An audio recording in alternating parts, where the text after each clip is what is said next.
How to search filters on Instagram for story or reels. Hello everyone, I am Bishaka and welcome to our channel. Let's get right into the tutorial. Open App Store on your device first and search for Instagram.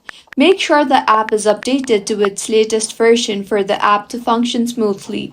Mine is showing open here, which means the app is up to date. If not, it would show update instead of open. Now open the Instagram application on your device and go straight to your profile. Tap on the plus symbol on the top right of your screen. You will see the option for story under create. Tap on that and you will see the option for filter here.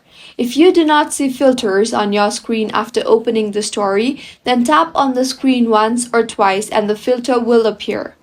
Swipe until the very end of the filters here until you see the browse effects option. Tap on that and now here you will see various filters. However, if you want to search for filters, tap on the search bar on the left side of your screen.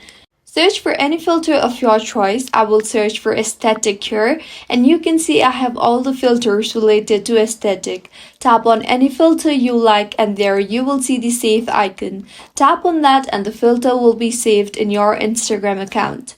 If you find this tutorial helpful, do subscribe to our channel. Thank you for staying with us until the end.